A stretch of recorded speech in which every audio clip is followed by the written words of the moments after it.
Hello, जय श्री कृष्णा, राधे राधे। आप सभी का आपके इस यूट्यूब चैनल पर एक बार फिर से स्वागत। दोस्तों, हम बात कर रहे थे राजस्थान कला और संस्कृति की। और राजस्थान कला और संस्कृति में हमने शुरू कर रखा था जो राजस्थान की जो चित्रकलाएं हैं उनको डिस्कशन किया था मैंने प्रीवियस वीडियो के अंदर।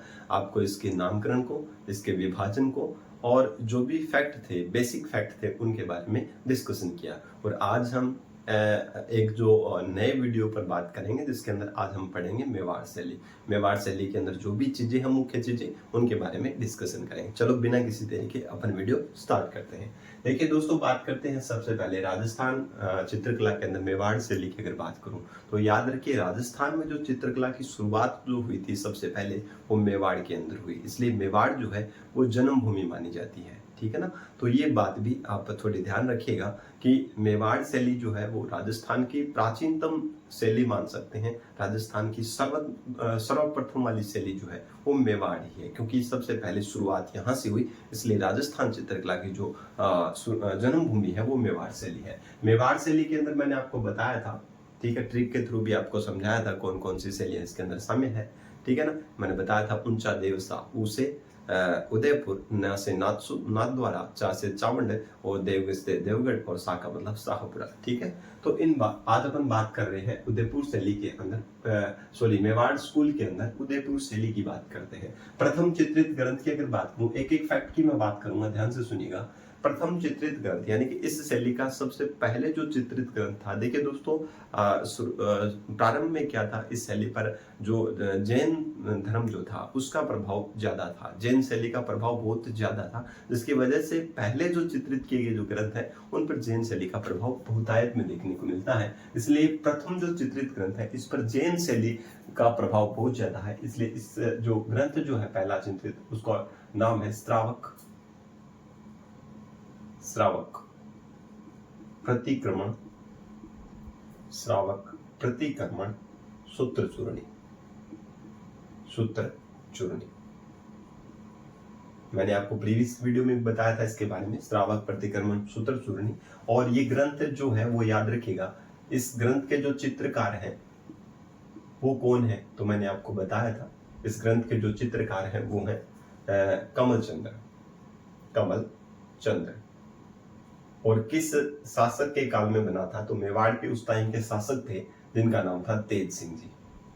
रावल लगता था उपाधि जब तेज सिंह जी, ठीक है ना। महाराणा बाद में शुरू हुआ था, रावल लगता था पहले। तेज सिंह जी के शासन काल में कमल चंद्र ने ये ग्रंथ क्या किया था, चित्रित किया था, ठीक है। अब बात करें अपन आगे, शासक की अगर बात देख ली हो तो उसके बाद में अपन बात करेंगे ये जो कहां पर चित्रित किया गया, इसका जो स्थान है, जिस स्थान पर इसको चित्रित किया गया वो है आहड़। और आहड़ कहां पर पड़ता है, तो उदयपुर में। आहड़ कहां पर, उदयपुर में चित्रित किया गया था, ठीक है। ये बात क्लियर याद रखेंगे। श्रावक प्रतिक्रमण सूत्र चूर्णी, चित्रकार कमलचंद्र है, ठीक है।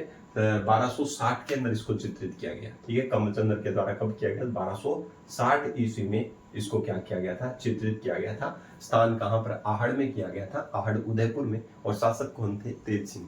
देखिए यहाँ से अगर ट्रिक याद रखें तो कम और तेज किसका, श्री का, ठीक है ना। श्री जो है, लक्ष्मी जो है, उसका तेज कभी कम है कभी क्या है, ज्यादा है, ठीक है ना। ऐसे करके अगर आप याद रखना चाहो तो, क्योंकि ये तो चीजें बेसिक वाली चीजें है, ये बिना ट्रिक के भी याद हो सकते हैं, फिर भी याद रखें तो कम और तेज, कम से कमल चंद्र, तेज से तेज सिंह जी, और श्री से याद रखें श्रावक, ठीक है ना। श्रावक प्रतिक्रमण सूत्र चूर्णी, ठीक है। अब ये जो प्राचीनतम चित्रित ग्रंथ जो है जिस पर जैन शैली का प्रभाव सर्वाधिक पड़ा था, तो ये ग्रंथ कहाँ पर है, बोस्टन संग्रहालय है एक अमेरिका में, वहां पर इसको संरक्षित रखा गया है, ठीक है। वो इंपॉर्टेंट नहीं है, उसको याद रखने की जरूरत नहीं है। तो प्रथम चित्रित ग्रंथ की बात कर ली हमने। अब नेक्स्ट बात करते हैं दूसरा चित्रित ग्रंथ कौन है। तो देखिए दूसरा चित्रित ग्रंथ जो है वो है सुपार्श्वनाथ चरित्रम। सुपार्श्वनाथ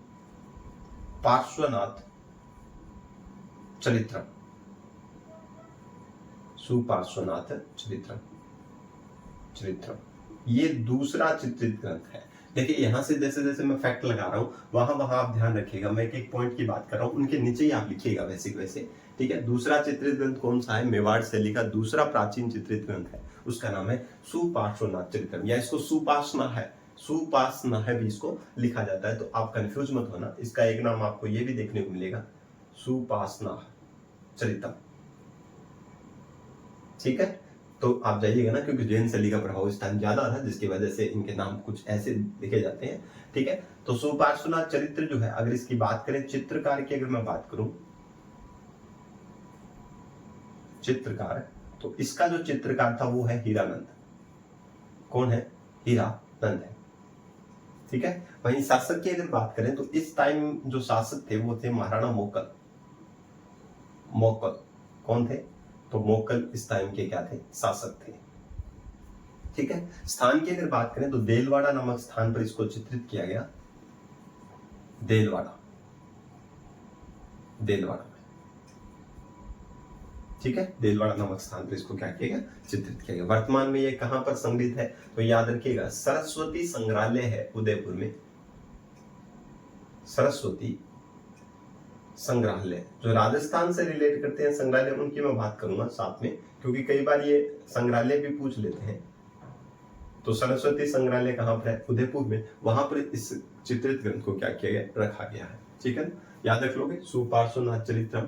ठीक है, चित्रकार कौन थे इसके? तो हीरानंद जी थे, और हीरानंद जी ने चित्रित किया इस ग्रंथ को। और शासक कौन थे? तो मोकल शासक थे उस टाइम, महाराणा मोकल। और स्थान कहां पर? देलवाड़ा में। यहाँ पर क्या किया गया था? चित्रित किया गया था। ठीक है, तो ये दूसरा प्राचीनतम ग्रंथ अगर माने तो यही है, सुपार्श्वनाथ चरित्रम।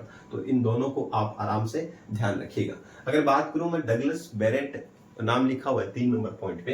3 नंबर पॉइंट आप वैसे के वैसे लिखिएगा, मैं यहाँ पर लिखता जा रहा हूँ, वैसे के वैसे आप लिखिएगा। डगलस बैरेट और बेसिल ग्रे की बात कर रहे हैं दोस्तों। डगलस बैरेट और बेसिल ग्रे ने क्या कहा था? एक चोर पंचाशिका जो है, एक चित्रित ग्रंथ है चोर पंचाशिका नाम से। और चोर पंचाशिका के अंदर क्या है? तो वो ऐसा ग्रंथ है, चित्रित ऐसा ग्रंथ है जिसके अंदर चोरी के तरीके बताए गए हैं कि चोरी किस प्रकार से की जाती है। उस प्रकार की जो विधियां हैं उस ग्रंथ के अंदर बताई गई, और उस ग्रंथ को चित्रित किया गया है मेवाड़ शैली के अंदर। अगर मेवाड़ शैली की अगर मैं बात करूं चोर पंचाशिका की, तो कहा जाता है डगलस बैरेट और बेसिल ग्रे ने ये कहा कि जो ये चोर पंचाशिका नामक ये चित्रित जो ग्रंथ है वो मेवाड़ शैली का मूल स्वरूप है। मतलब इस पर मेवाड़ शैली की झलक सबसे पहले जो झलक थी मेवाड़ शैली के अंदर जो है, वो मूल झलक जो है वो इसी चित्रित ग्रंथ में देखने को मिलती है। यानी कि मूल स्वरूप, मेवाड़ शैली का मूल स्वरूप जिस ग्रंथ के अंदर है वो याद रखिएगा चोर पंचाशिका नामक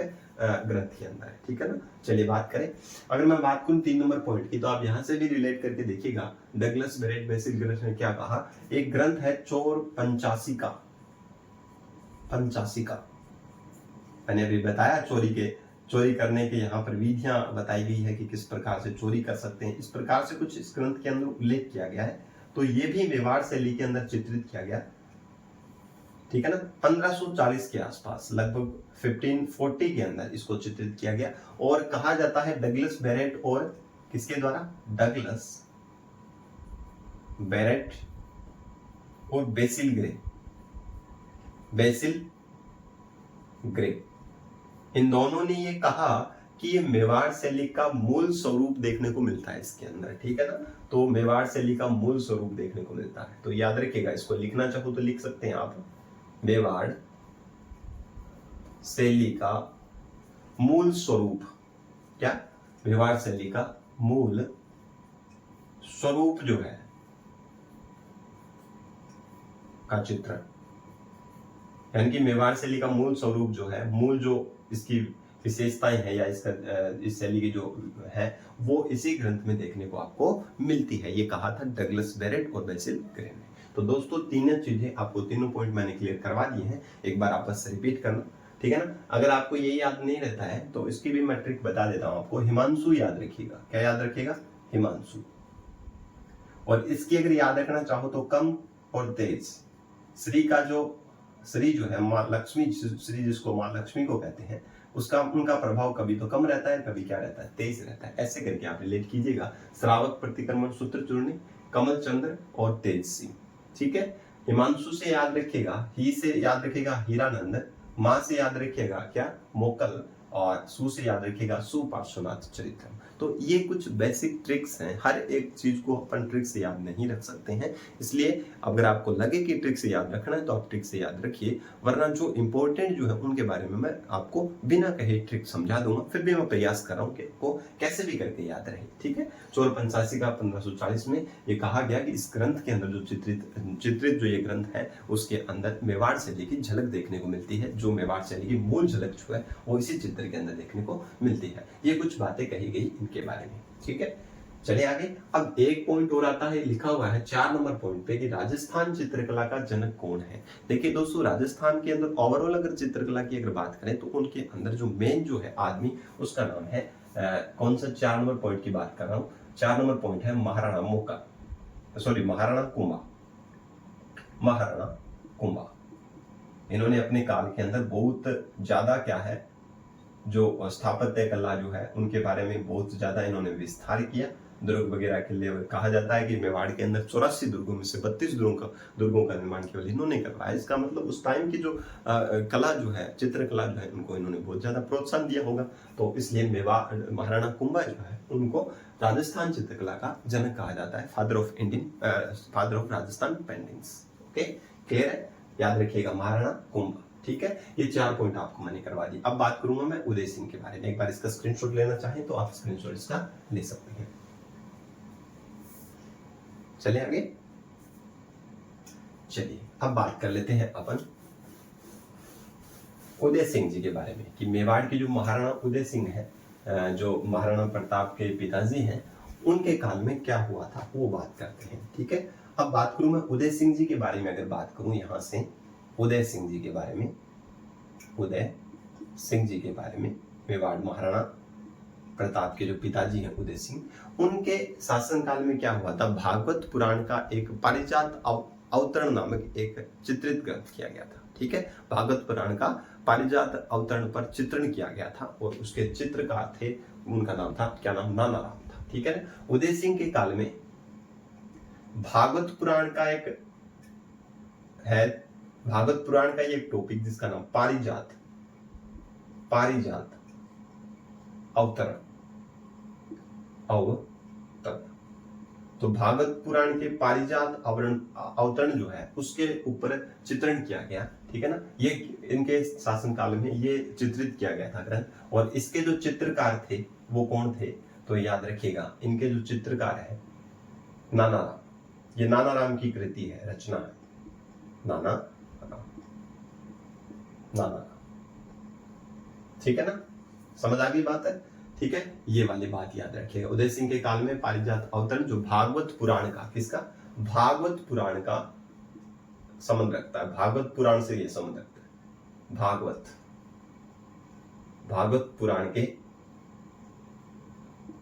पुराण जो है उसके पारिजात अवतरण का जो चित्रण है वो किसके काल में हुआ था, उदय सिंह के काल में, और इसका चित्रकार कौन था, नाना राम थे। ठीक है, उदय सिंह जी के बारे में बात होगी। अब बात करते हैं जगत सिंह जी के बारे में। देखिए जगत सिंह जी जो है, याद रखिएगा, मेवाड़ शैली का जो स्वर्ण काल जो है, जनक तो महाराणा कुंभा है, पर अगर बात करें मेवाड़ शैली का स्वर्ण काल जो है वो किसका शासन काल माना जाता है, तो दोस्तों याद रखिएगा जगत सिंह फर्स्ट का काल जो है, यानी कि जगत सिंह प्रथम का जो काल है वो चित्रकला का क्या है, स्वर्ण काल कहा जाता है। किसके अंदर, मेवाड़ शैली में।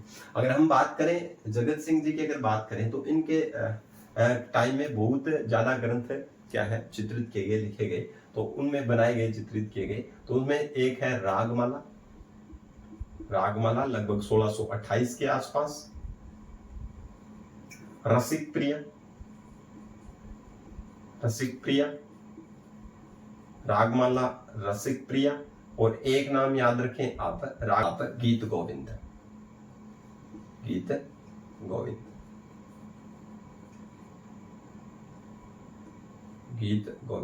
एक याद रख लें आप, रामायण।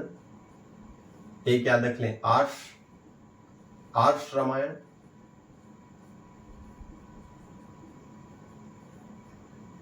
कुछ ऐसे जो ग्रंथ है वो इनके शासनकाल में चित्रित किए गए। ठीक है ना, अब अगर बात करें इनके समय के जो चित्रकार है, इनके समय के जो चित्रकार है वो कौन कौन थे, तो दोस्तों याद रखिएगा जगत सिंह जी के काल में मुख्य जो चित्रकार हैं वो 2 हैं, पर आप 3 याद रखिएगा, इनके ही शासन काल में थे, जिनका आपको ट्रिक याद रखना है, समान। ट्रिक क्या याद रखोगे? समान, ठीक है ना। समान रूप से इन्होंने क्या किया था, ग्रंथों को चित्रित करवाया। ऐसे करके आप रिलेट कीजिएगा। सा से साहबदीन, क्या है? साहबदीन, साहबदीन। मां से याद रखिएगा, मां से मनोहर याद रख लीजिए, मनोहर, ठीक है, ठीक है। अब माँ यानी कि माता, माता का जो प्यार जो है वो क्या है, मनोहर लगता है, अपने सुंदर लगता है, अच्छा लगता है। नए से याद रखिएगा, नासिरुद्दीन, नासिरुद्दीन, ये याद रखें, ठीक है ना। ये प्रमुख चित्रकार थे, साहबदीन, मनोहर और कौन? नासिरुद्दीन। देखिए दोस्तों, याद रखिएगा, मनोहर ने जिस ग्रंथ को चित्रित किया उसका नाम था रामायण। किस ग्रंथ को चित्रित किया? रामायण को याद, ठीक है ना। साहबदीन की अगर बात करूं तो यहां से ध्यान रखिएगा, साहबदीन ने क्या किया था, ध्यान रखिएगा, यहां पर मैं लिख देता हूं साहबदीन की जो है, साहबदीन, साहबदीन ने मेवाड़ के जो महाराणा हैं, जितने भी मेवाड़ के जो महाराणा हैं दोस्तों, मेवाड़ महाराणाओं के व्यक्तिगत चित्र बनाने का अगर किसी ने प्रयास किया तो वो है साहबदीन, ठीक है ना। तो याद रखिएगा, मेवाड़ महाराणाओं के व्यक्तिगत चित्र बनाए, मेवाड़ महाराणाओं के व्यक्तिगत चित्र अगर किसी ने बनाए, व्यक्तिगत चित्र किसने बनाए? तो साहबदीन ने बनाए, ठीक है। एक याद रखिएगा, इन्होंने भागवत पुराण, याद रखिएगा, रागमाला का भी चित्रण किया, रागमाला का भी चित्रण, भागवत पुराण, ये कुछ मुख्य ग्रंथ हैं जिनके ऊपर इन्होंने क्या किया था, कार्य किया था। मेवाड़ महाराणाओं के व्यक्तिगत चित्र बनाए, रागमाला का चित्रण किया 1628 के लमसम, ठीक है। भागवत पुराण जो है इनके ऊपर भी इन्होंने कार्य किया। ये ध्यान रखिएगा, स्वर्ण काल जो है वो किसके काल का है? जगत सिंह फर्स्ट के काल का। जगत सिंह जी ने एक चित्रकला स्कूल भी बनाया था, एक पेंटिंग स्कूल भी बनाया था, या चित्रकला डिपार्टमेंट बोल सकते हो, विभाग बोल सकते हो, या चित्रकला का स्कूल बोल सकते हो, कुछ भी बोल सकते हो, चित्रकला घर बोल सकते हो, चित्रकला विद्यालय बोल सकते हो उसका, ठीक है ना। तो एक विद्यालय की स्थापना करी थी इन्होंने, तो उस विद्यालय का जो नाम है वो याद रखिएगा, उसको बोलते हैं चितेरोरी ओवरी। जो चित्रकार होते हैं, जो चित्र बनाते हैं, उनको चितेरा कहते हैं, चितेरोरी ओवरी,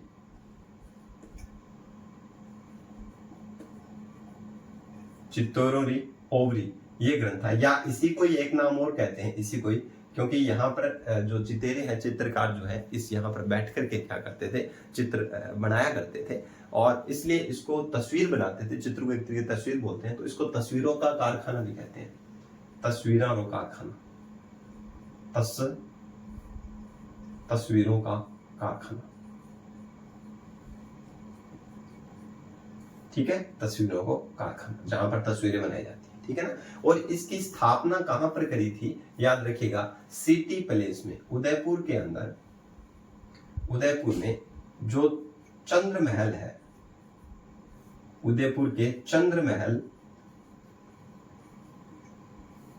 के अंदर जो सिटी पैलेस है, सिटी पैलेस, वहां पर इस डिपार्टमेंट की क्या करी थी, स्थापना करी थी। यहाँ पर वहां पर इस डिपार्टमेंट को या विभाग को बनाया था। ये इंपॉर्टेंट क्वेश्चन है, आपसे पूछा जा सकता है कि चितेरोरी ओवरी या तस्वीरों का कारखाना जो है उसकी स्थापना किसने करी? तो जगत सिंह फर्स्ट ने करी। और इन्हीं के काल को कहां पर करी? तो उदयपुर के चंद्रमहल के सिटी पैलेस के अंदर इसकी स्थापना करी गई। स्वर्ण काल बात करें तो मेवाड़ शैली का स्वर्ण काल जगत सिंह फर्स्ट का काल है। इनके समय में रागमाला, रसिक प्रिया, गीत गोविंद, रामायण, आर्ष रामायण, आर्ष रामायण की अगर बात करें तो ये शहाब्दीन ही है।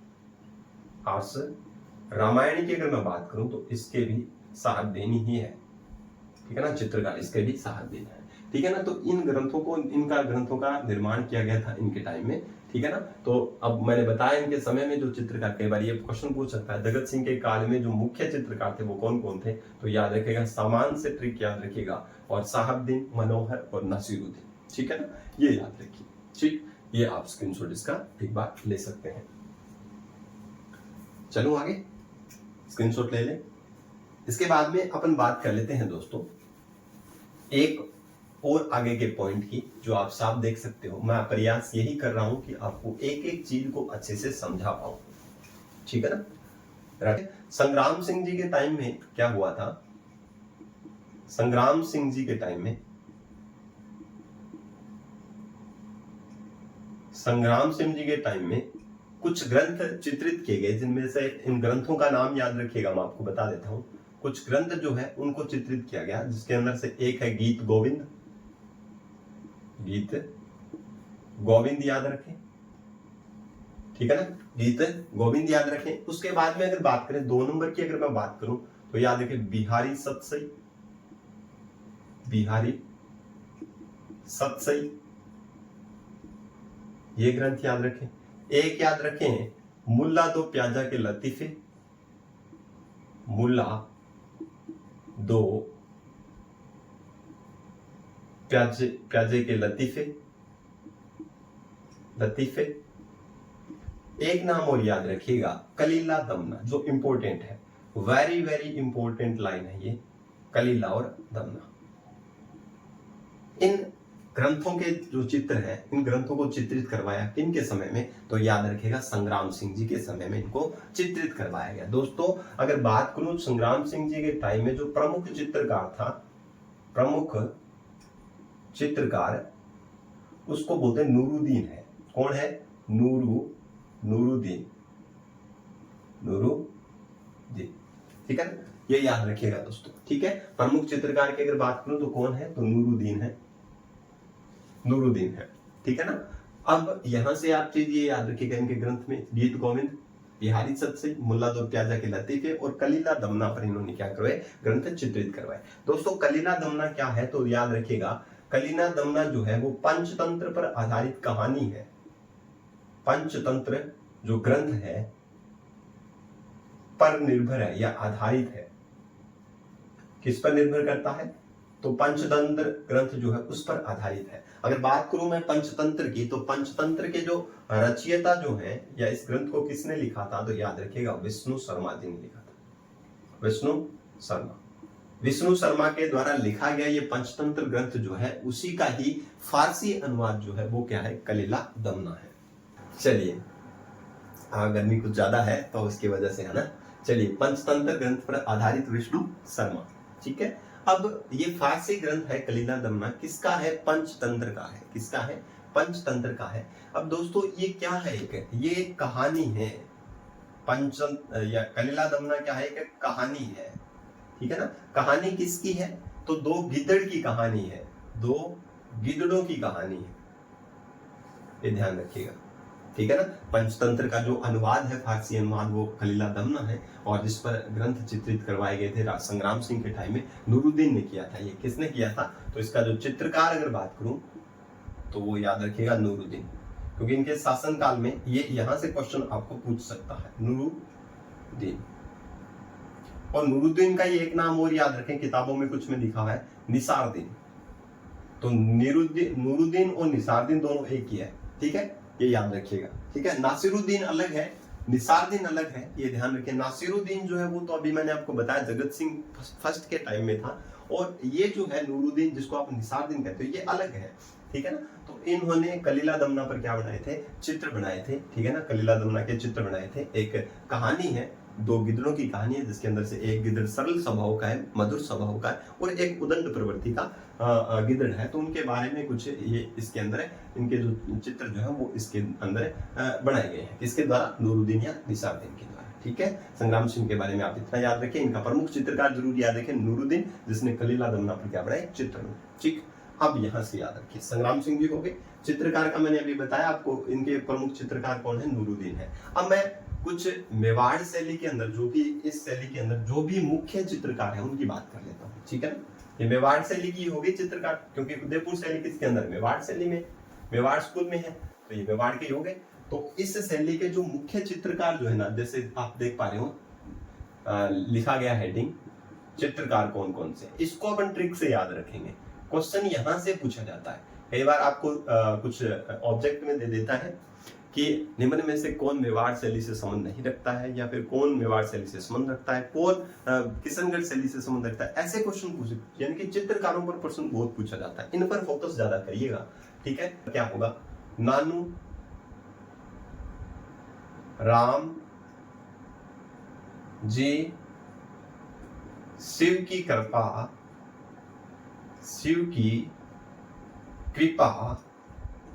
भैरू पर, किस पर, भैरू पर। ठीक है ना। एक और याद रखिएगा, मानसो, अभी मैं याद करवाऊंगा आपको, मानसो उमर नयन की,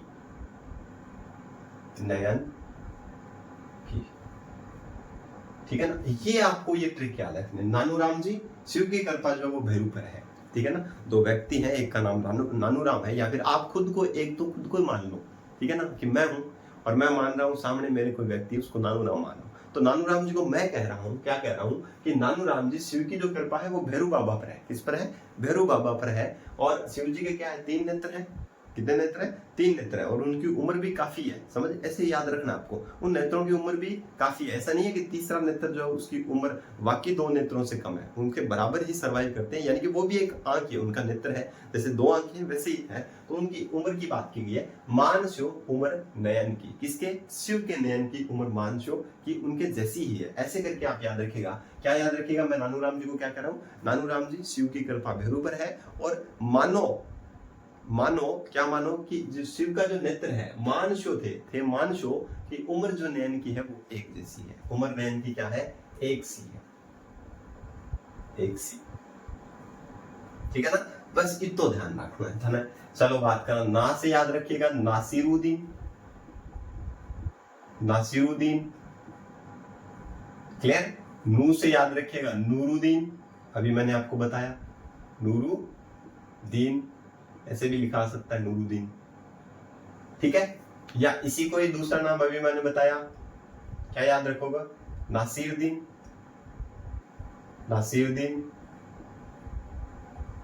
या निसारदीन, हाँ सॉरी, निसारदीन। क्लियर। राम से याद रखिएगा, राम प्रताप जी से याद रखिएगा, जीवाराम जी।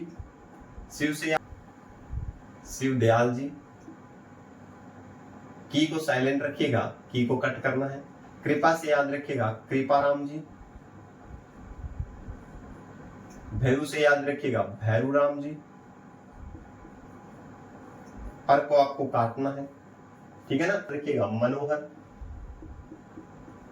वही सामान वाला मैंने याद करवाया था ना, किसके समय में, जगत सिंह फर्स्ट के समय में मैंने बताया था। 3 मुख्य चित्रकार जिनमें से एक मनोहर जी है। ठीक है। शो से याद रखिएगा, शोबक्स जी। उम्र से याद रखिएगा, उमरा, वेरी वेरी इंपॉर्टेंट है, मैं आपको बार बार बोल रहा हूं, इसको ध्यान रखिएगा, उमरा। नयन से याद रखिएगा, नयन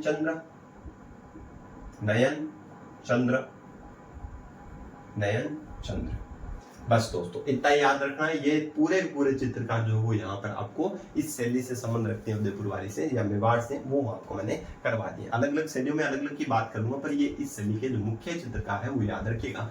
नासिरुद्दीन, नूरुद्दीन, ये इंपॉर्टेंट याद रखिएगा। राम प्रताप जी इंपॉर्टेंट नहीं है, ये भी याद रखिएगा। जीवाराम जी, शिवदयाल, कृपाराम, भैरूराम, इनमें से क्वेश्चन कम पूछने की संभावना है। ये वाला जो है, ये जो रागमाला का जो रामायण का जो चित्रण किया था, ये याद रखिए। ठीक है ना। एक साहिबदीन भी याद रखिएगा, साहिबदीन इसी के अंदर है, वो तो मैंने आपको ट्रिक से करवा दिया, तो वो साहिबदीन भी आप याद रखिएगा, साहिबदीन भी याद रख लीजिएगा। ठीक है ना। साहिबदीन भी इसी के अंदर है। ठीक है ना। जो इसके अंदर है वो याद रखे। जो इस पीछे बताया उनके अलावा जो है, या फिर कुछ इनमें शामिल भी है, वो आप ध्यान रखिएगा ऐसे। ठीक है ना। एक बार वापस से रिपीट कीजिएगा, नानूराम जी शिव की जो कृपा है वो भैरू पर है, पर आप उनकी उम्र, जो उनके दूसरा नेत्र जो है उसकी उम्र मानसो, ये कहा गया है कि मानसो उम्र नयन की एक जैसी है उनकी उम्र जो है तीसरे नेत्र की भी। तो ये याद रखिए, ऐसे याद आ जाएगा। ये आप ट्रिक देख लीजिएगा और एक बार वापस इसको रिकॉल कीजिएगा, आपको एकदम क्लियर हो जाएगा। ठीक है। चलिए आगे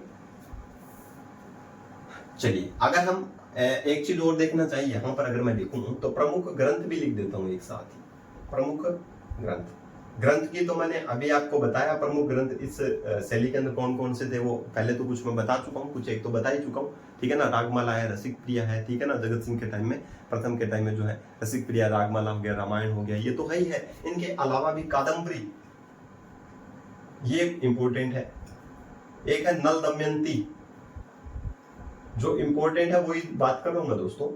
नल दमयंती, मधुमालती, याद रखना, यहाँ से क्वेश्चन पूछ सकता है कि कादम्बरी, नल दमयंती और मधुमालती जो है वो किस शैली के चित्रित ग्रंथ है, तो याद रखेगा मेवाड़ शैली से संबंध रखते हैं, उदयपुर शैली से। ये क्लियर हो गई बात सभी को, ये याद रखिएगा, ठीक। चलिए आगे, अब ये आप इन चीजों को देख लीजिएगा। अब बात करते हैं अपन आगे। अब दोस्तों यहां से